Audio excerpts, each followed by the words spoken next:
বিরাট একটা জগৎ আমাদের সামনে আছে। আমরা ছিলাম আলমে আরওয়াহ, রূহের জগতে, এসেছি আলামে আসবাব, দুনিয়ার জগতে। এখান থেকে বিদায় হয়ে আমাদের পরবর্তী সফর আলামে বারজাখ, কবরের জিন্দেগি। এর পরবর্তীতে আমাদের পরবর্তী বিরাট জীবন হচ্ছে ইয়াউমুল মাহশার, হাসরের জিন্দেগি। এগুলো প্রত্যেকটা ইমানদারের হৃদয়ের বিশ্বাস, এবং এই বিশ্বাসের গভীরতা এতটাই বেশি, ইমানদার ব্যক্তিকে শহীদ করা হলো এই বিশ্বাস থেকে তাকে দূরে ফেলে দেওয়া সম্ভব হয়। ঠিক কিনা বলুন? আমাদের এই ক্ষণিক সময়ের মধ্যে আল্লাহ রাব্বুল আলামিন আমাদেরকে জীবন বিধান শিখিয়ে দিয়েছে। আমি কোন পথে পরিচালিত হব, এটা আল্লাহ কোরআন দিয়ে আমাদেরকে শিখিয়ে দিয়েছে। আমরা বলি আলহামদুলিল্লাহ। কোরআন ব্যক্তি জীবনের, সামাজিক জীবনের, পারিবারিক জীবনের, রাজনৈতিক জীবন, এমনকি আন্তর্জাতিক অঙ্গনের এমন কিছু নাই কোরআন আমাদেরকে বলে দেয়। কোরআন আমাদের সব বলে দিচ্ছে। আলহামদুলিল্লাহ। এর মানে হচ্ছে প্রত্যেকটা মুমিন মুসলমান জীবন গঠন করবে কোরআনময় জিন্দেগি। ঠিক কিনা? কোরআনময় জীবন, এটা প্রত্যেকটা মুসলমানের গর্ব এবং অহংকার। কোরআনবিহীন কোন জিন্দেগি হতে পারে, সুন্নাহবিহীন কোন জীবন হতে পারে। কয়েকদিন আগে নারী সংস্কার কমিশন নিয়ে বাংলাদেশে অনেক আলোচনা পর্যালোচনা হয়েছে, হচ্ছে, সামনেও হবে। একটা পয়েন্ট দুদিন আগে লক্ষ্য করেছে, নারী সংস্কার কমিশনের দায়িত্বশীল দুজন মহিলা কোর্ট একটা কমিশনে যাওয়ার পরে তাদেরকে যখন বলা হলো যে আপনি আপনারা যে সংস্কার কমিশনে যে দাবি দাওয়াগুলো পেয়েছেন এগুলো তো ধর্মীয় মূল্যবোধের সাথে যায় না। তারা জবাবে বললেন, আমরা এগুলো করার সময় আমরা ধর্মকে আমরা কাছে জানি নাই, আমরা ধর্মকে বাদ দিয়ে করেছি।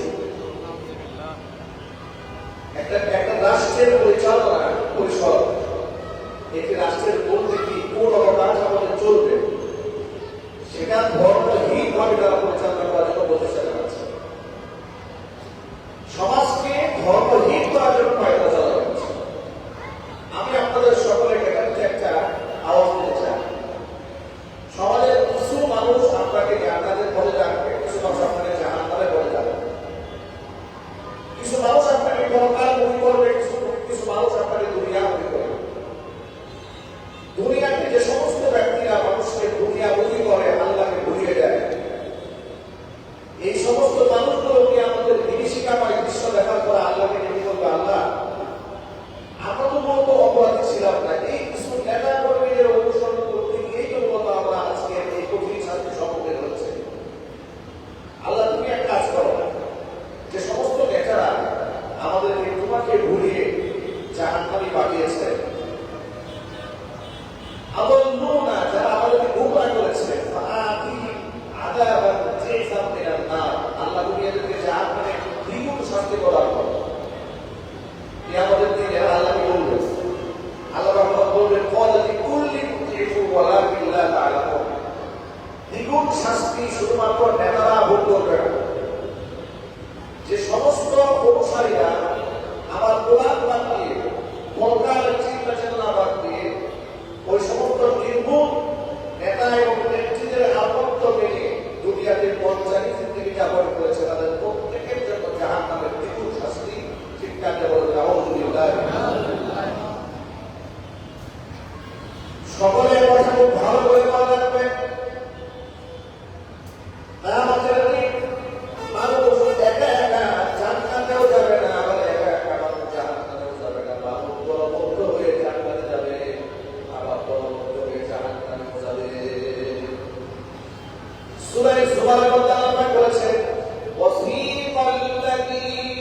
কিয়ামতের দিন ইমানদারদের কাছ থেকে বেঈমান কাফেরদেরকে আল্লাহ পাক যখন আলাদা করে দিবেন, সূরা ইয়াসিন মধ্যে আপনারা সকলে বলছেন আল্লাহ পাক ওয়া তাযুল ইয়াউমা আইয়ুহাল মুজরিমুন।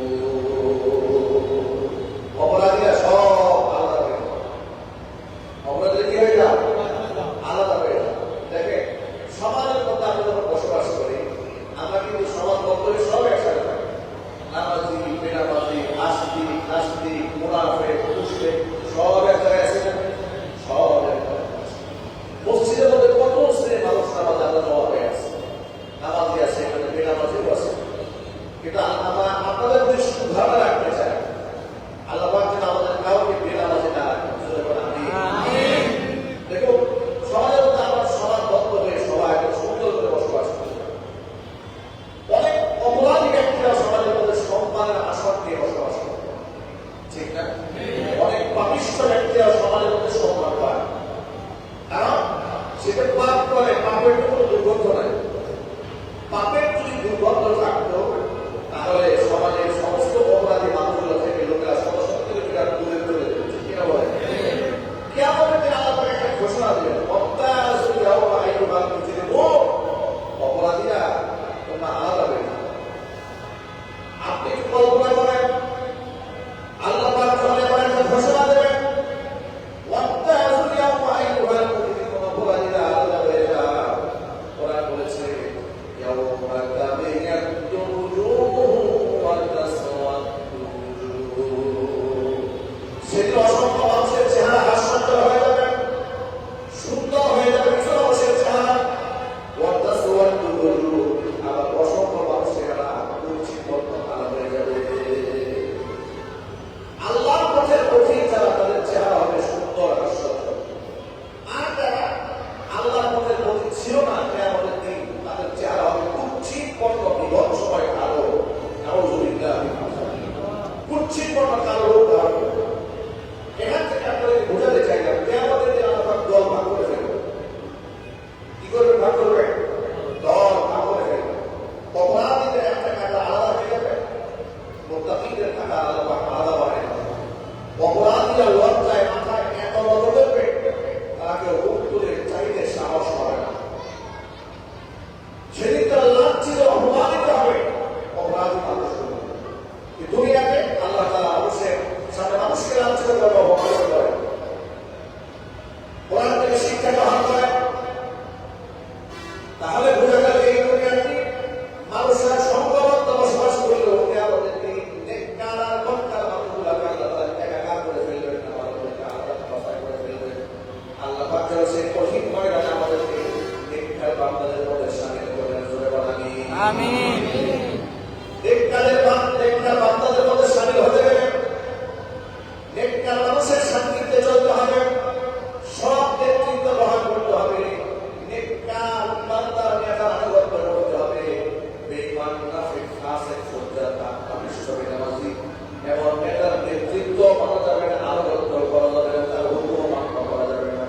বাংলাদেশে এমন নেতা আছে, মুসলমানের ঘরে জন্ম হয়েছে, মসজিদে আযান হচ্ছে, মাইকে ভাষণ চলতেছে, নামাজের জন্য নিজেও প্রস্তুতি গ্রহণ করে না, তার কর্মীদেরকেও নামাজের কথা বলে না। কথায় কথায় বলে আমরা ধর্মীয় রাজনীতি পছন্দ করি। যদি নামাজের কথা বলে তাহলে ধর্মীয় রাজনীতি পছন্দ করে, মৌলবাদী পছন্দ করে। নামাজ তো আমার অস্তিত্বের সাথে সম্পর্ক, ঠিক কিনা বলে? আমি মুসলমানের পরিচয় তো নামাজ। সুতরাং আপনি কার সাথে উঠা বসা করবেন, এই সিদ্ধান্ত আপনাকে দুনিয়াতে করে নিতে হবে। কারণ কিয়ামতের দিন আল্লাহ তাআলা আপনাকে ইমাম ও সহদার করাই, কি সহদার করবে? আপনার নেতা সহ আল্লাহ পাক আপনাকে দাঁড় করাই। এখন আমি যদি আপনাদেরকে ছোট্ট একটা প্রশ্ন করি, আপনারা ইমানদারের মতো জবাব দেবেন। আমরা কি কাল হাসরের ময়দানে ফেরাউন, কারুন, নমরুদ এদের মতো নেতার আনুগত্যশীল হয়ে হাসরের মাঠে দাঁড়াতে চাই? না। আবু জাহালের মতো ব্যক্তিদের পেছনে আমরা দাঁড়াতে চাই? নরেন্দ্র মোদীর পক্ষ হয়ে দাঁড়াতে চাই? আমরা খুনি স্বৈরাচারীর পক্ষ হয়ে দাঁড়াতে চাই? আমরা ইমানদার আনুগত্যশীল রাসূলের সৈনিক হয়ে কাল কিয়ামতের ময়দানে সাহাবায়ে কেরামের পেছনে, তাবিনের পেছনে, উলামাদের পেছনে, শহীদদের পেছনে, সিদ্দিকদের পেছনে আমরা দাঁড়াতে চাই ইনশাআল্লাহ। ঠিক কিনা বলেন? রাষ্ট্রের রাজনীতিবিদ পুরো দলের মানুষই আমাদের কাছে ঘৃণার পাত্র থাকে না, সকলে আমাদেরকে ভালোবাসার পাত্র থাকে ততক্ষণ তারা কোরআন সুন্নাহর বিরুদ্ধে যায় না। যতক্ষণ ঠিক। আমাদের পুরো ভালোবাসাটাই নির্ভর করে এই কোরআনের উপর, ঠিক কিনা বলেন? আমরা কাকে ভালোবাসবো আর কাকে ঘৃণা করবো এটা কোরআন আমাদের শিখিয়ে দিয়েছে। আমাদের মহাব্বত আর হুব্বু ফিল্লাহ ওয়াল বুগযু ফিল্লাহ, আমাদের ভালোবাসা হবে আল্লাহর জন্য, কারো প্রতি ঘৃণা সৃষ্টি হবে সেটা আল্লাহর জন্য। আমাদের ব্যক্তিগত কোনো আক্রোশ নাই। আজকে গোটা বাংলাদেশে আওয়াজ উঠেছে আওয়ামী লীগকে নিষিদ্ধ করতে হবে। গোটা দেশে আওয়াজ উঠেছে, ছাত্র জনতা আন্দোলন করছে, রাজনীতিবিদরা তাদের সঙ্গে লাগছে, আর ওনারা তাদের সাথে একা করে বসে রাজপথে ঝাঁপিয়ে উঠছে। জুমার নামাজের পর বিভাগ আন্দোলনে ডাক এসেছে, বাংলাদেশে বিভিন্ন জায়গায় জমায়েত হচ্ছে। আওয়ামী লীগের রাজনীতির সাথে আমাদের কোনো শত্রুতা পুরো আমাদের ছিল না। শত্রুতা তখন তৈরি হয়েছে যখন আমরা দেখেছি রাজনীতির আড়ালে তারা এই দেশ থেকে ইসলাম নিধনের চেষ্টা চালাচ্ছে। যখন আমরা দেখেছি ক্ষমতার চেয়ারকে মস্তককে শক্তিশালী করার জন্য ভারতের রয়ের সামনে আঘাত করে বাংলাদেশের সম্মানিত আলেমের কবরের মধ্যে বসে লাগিয়েছে। যখন দেখেছি নরেন্দ্র মোদীকে খুশি করার জন্য 2600 আলেমের তারা মিথ্যা মামলা দিয়েছে, মাহফিলের মঞ্চগুলো ভেঙে দিয়েছে, মাহফিল থেকে বিরাবন আলেমকে গ্রেফতার করে জঙ্গি মামলায় গ্রেফতার দিতে বছরের পর বছর আটকায় রেখেছে।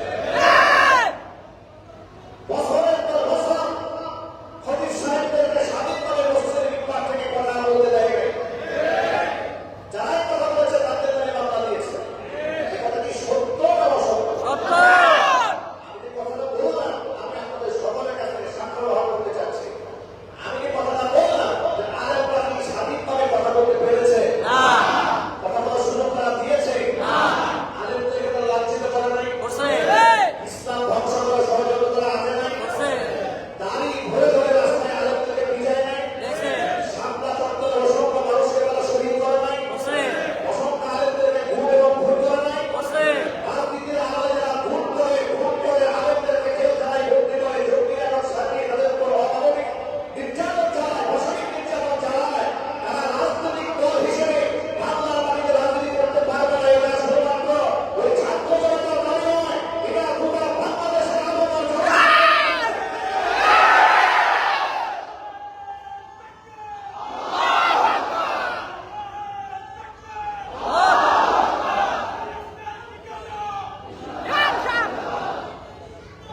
করতে হবে।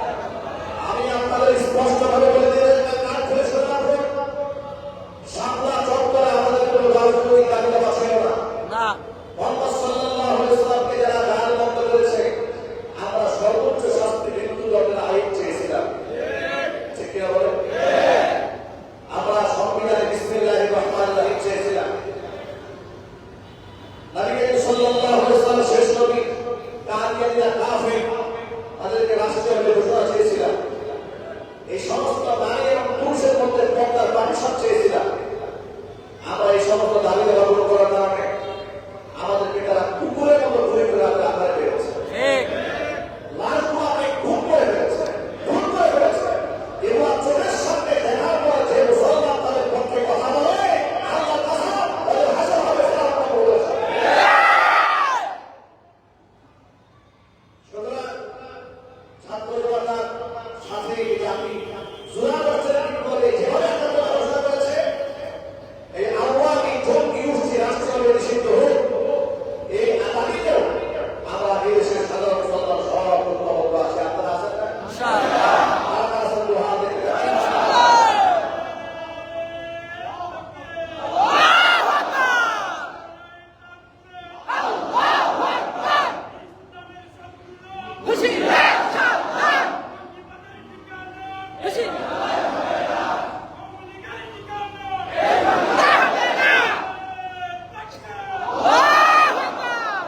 আপনাদের ভুলে যাওয়ার কথা নয়। 2021 সালে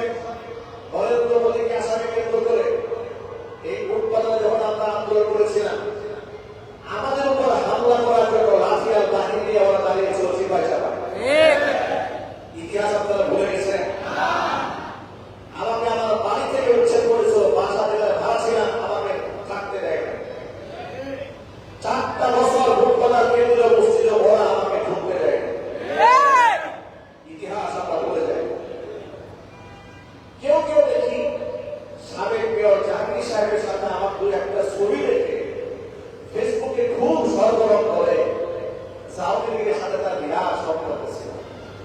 ব্যক্তি জাহাঙ্গীরের সাথে গাজীপুরের আবাল জনসাধারণ এবং আলেমরা সকলের ভালো সম্পর্ক ছিল।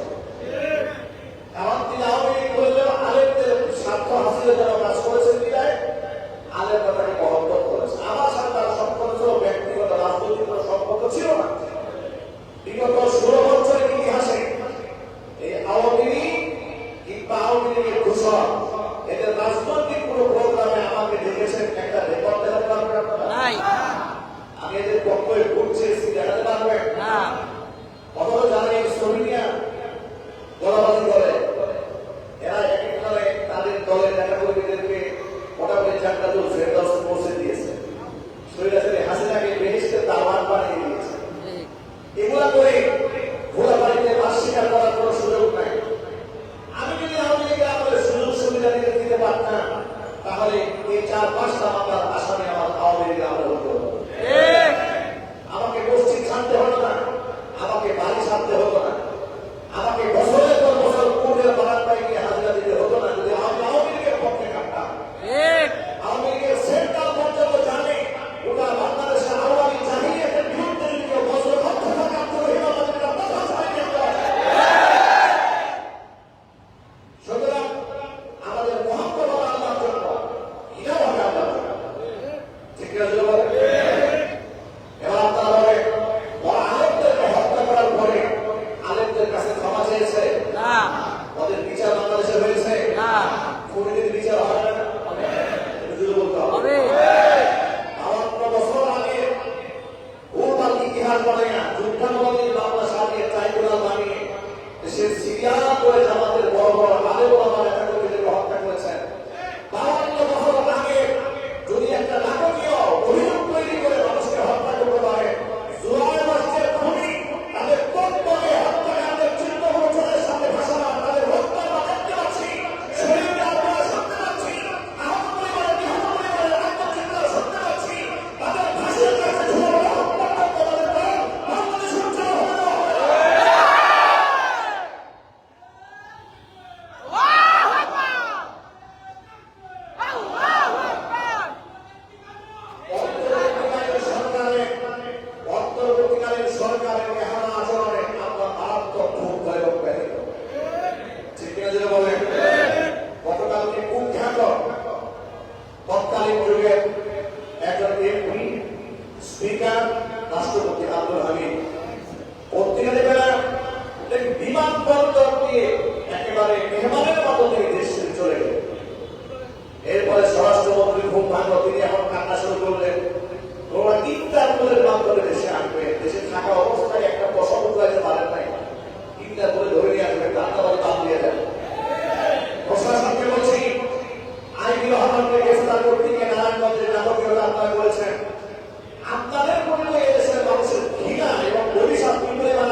কারোর সাথে মহব্বত হয়তো আল্লাহর জন্য হবে, আবার কেউ বিচ্ছিন্ন হয়ে যাবে, কেউ আল্লাহর জন্য বিচ্ছিন্ন হয়ে যাবে। আল্লাহর জন্য একটা মনে ভালোবাসা আল্লাহর জন্য বিচ্ছিন্ন হয়ে যায়, তাহলে এই শ্রেণীর মানুষদেরকে আল্লাহ তাআলা আরশে ছায়া করে ইসলাম দেবেন ইনশাআল্লাহ। এটা আমরা আপনাদেরকে ভালোবাসি, আপনারা আমাদেরকে মহব্বত করেন। এখানে কোনো টাকা পয়সার স্বার্থকতা নাই, জমি যাওয়ার কোনো লেনদেন নাই। আমরা ভালোবাসি একমাত্র কার জন্য? আল্লাহ দিনের জন্য। দিনের কথা যারা বলে তাদেরকে আমরা মহব্বত করি, আল্লাহর কথা যারা বলে তাদেরকে আমরা মহব্বত করি। আল্লাহর সাথে যারা দুশ্মনী করে, আল্লাহর বিধানের সাথে যারা তামাশা করে, তাদেরকে আমরা আল্লাহর জন্যই ঘৃণা করি। ঠিক না? আমরা আল্লাহর জন্য তাদেরকে ঘৃণা করি। সুতরাং আমাদের কাছে আপনি ভালোবাসার পাত্র থাকবে ততক্ষণ, আপনি কোরআন এবং সুন্নাহকে অন্তরে ধারণ করবে যতক্ষণ, ইসলামকে সাপোর্ট দেবেন যতক্ষণ, আপনি আমার মহব্বত ভালোভাবে ভালোবাসা হবে ততক্ষণ। যখন থেকে আপনার মধ্যে ইসলামের বিরুদ্ধে আমি অবস্থান দেখবো, যখন আমি দেখবো আল্লাহ কোরআনের আইনের বিরুদ্ধে আপনি অবস্থান গ্রহণ করেছেন, যখন আপনি দেখবো আপনি আলেম ওলামার বিরুদ্ধে অবস্থান গ্রহণ করেছেন, ইসলামী শাসনতন্ত্রের বিরুদ্ধে অবস্থান গ্রহণ করেছেন, আল্লাহর আইনের বিরুদ্ধাচরণ করছেন, তখন আপনি আমার বন্ধু, আপনি আমার বাবা, আপনি আমার দোস্ত, আপনি আমার কবে কি করেছিলেন সেগুলো দেখা আমাদের সময়। একজন প্রত্যেকটা ইমানদারের অন্তরে অপরকে মহব্বত করার মেয়ার মানদণ্ড হচ্ছে এটাই, আমি আল্লাহর মহব্বতে তাকে ভালোবাসি। সে আল্লাহর বন্ধু যতক্ষণ, সে আমার বন্ধু যতক্ষণ, সে আল্লাহর শত্রু যখন হবে, সে আমার শত্রু হয়ে যাবে। ঠিক আছে? এভাবে যদি আমাদের থাকতে পারে, সত্যবাদী ইমানদার ব্যক্তিদেরকে যদি মহব্বত করেন, ইমানদার ব্যক্তিদের সাথে আল্লাহ পাক আপনাকে জান্নাত দিয়ে দিবেন। কারণ নবী সাল্লাল্লাহু আলাইহি ওয়াসাল্লাম বলেছেন, আল বারু মা'আল আহাব্বা, পৃথিবীতে যে যাকে ভালোবাসবে পরকালে সে তার সাথেই থাকবে। উকবা ইবনে আবি মুআইদ মক্কাতুল মুকাররমার এক কুখ্যাত বড় ব্যবসায়ী, বড় আকারের ব্যবসায়ী। পৃথিবীর বিভিন্ন দেশে তার ব্যবসা ছিল। তার একটা নিয়ম ছিল, সে পৃথিবীর বিভিন্ন দেশ থেকে ব্যবসা বাণিজ্য যখন মক্কার বাজারে আসতো, মক্কাতে আসতো, তখন মক্কার বিশিষ্ট লোকদেরকে বাড়িতে দাওয়াত দিয়ে মেহমানদারি করত। উকবা ইবনে আবি মুআইদ তার ব্যবসা থেকে সিরিয়া থেকে এসেছিলেন। আসার পরে মক্কাতুল মুকাররমার বিশিষ্ট ব্যক্তিদের নামের তালিকা বানিয়ে নিজের বাড়ির দাওয়াত দিয়েছেন। সে ছিল কুখ্যাত বসরে কাফের।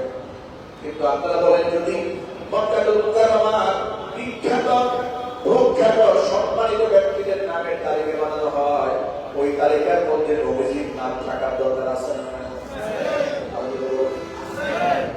আল্লাহ নবী সাল্লাল্লাহু আলাইহি ওয়াসাল্লাম তো শুধুমাত্র নবুয়তে ইজহার হওয়ার পর থেকেই সম্মানিত হয়েছেন না, কিন্তু জন্মলগ্ন থেকেই সম্মানিত। ঠিক না বলেন? মক্কার মানুষ তাকে আলামিন বলেছে, অতি বিশ্বাসী বলেছে, টাকা পয়সা রেখেছে। এই সম্মান তো তার জন্মলগ্ন থেকে, শিশুকাল থেকে মুহাম্মদ সাল্লাল্লাহু আলাইহি ওয়াসাল্লাম আল্লাহ সম্মানিত বানিয়েছেন। সুবহানাল্লাহ। আমি তো মহব্বত মানে সম্মানিত, আল্লাহ তাকে বানিয়ে দিয়েছেন। তো এত বড় মানুষের নামে তালিকা হয়েছে, সেই তালিকা থেকে মুহাম্মদ সাল্লাল্লাহু আলাইহি ওয়াসাল্লামের নাম সে বাদ দিতে পারে, হুজুরের নামটা রেখেছে। আল্লাহ নবী ও মুশরিকের বাড়িতে দাওয়াত গ্রহণ করেছেন।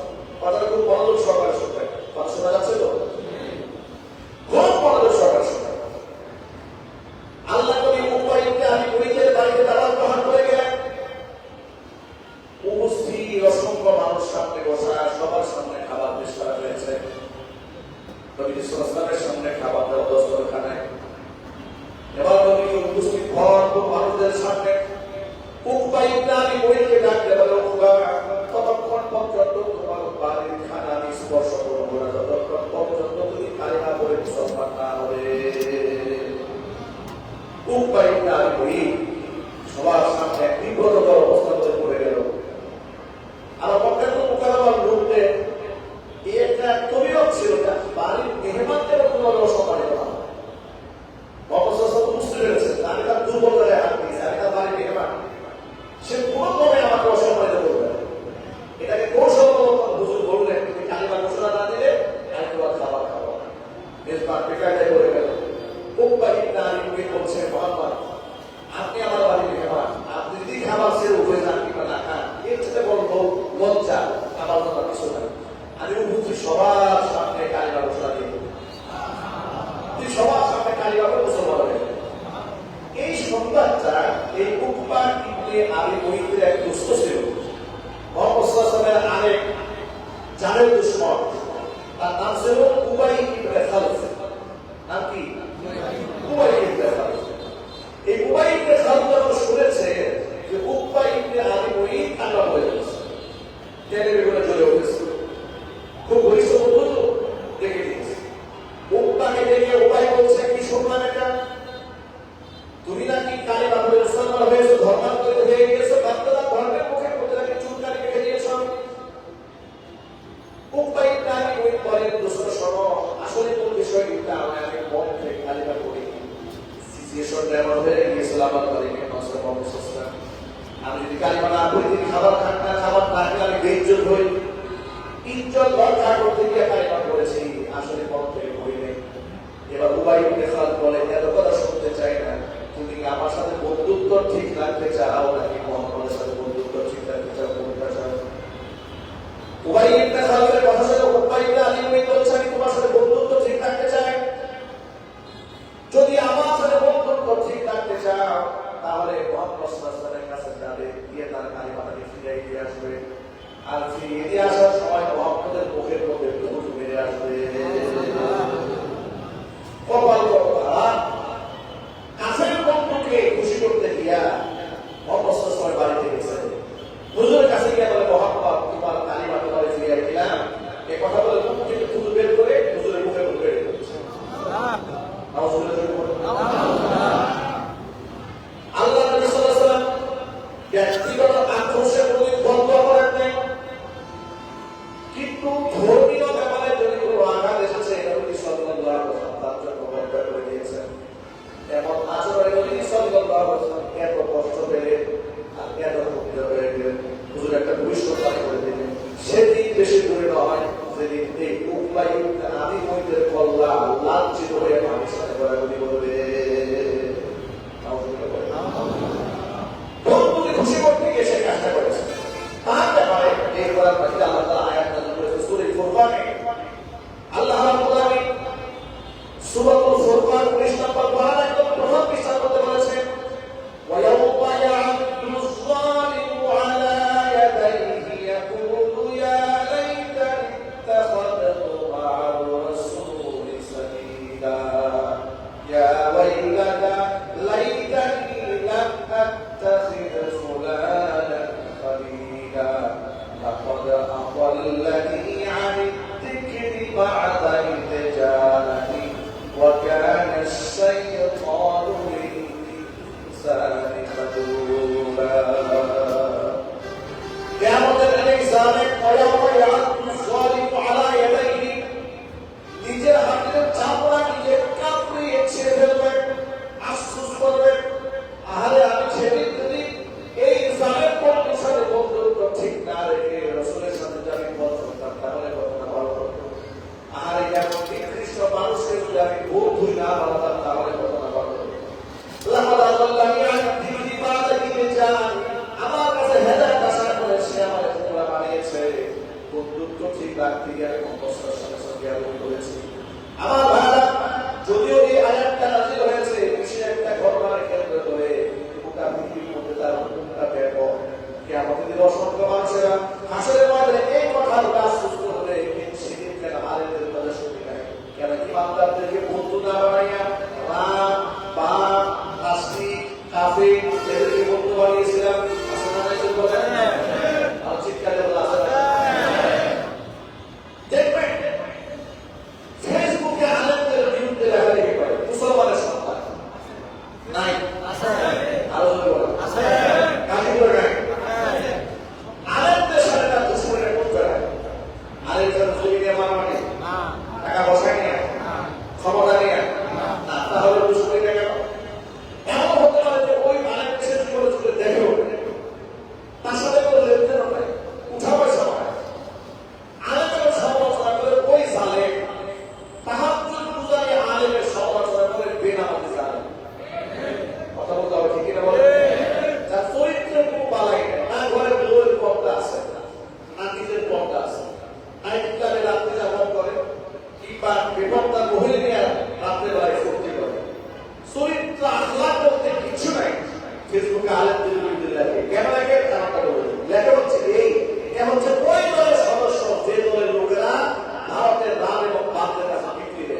বন্ধু বানাবো আল্লাহ রসুলকে, বন্ধু বানাবো আল্লাহর পথের পথিক যারা আছে তাদের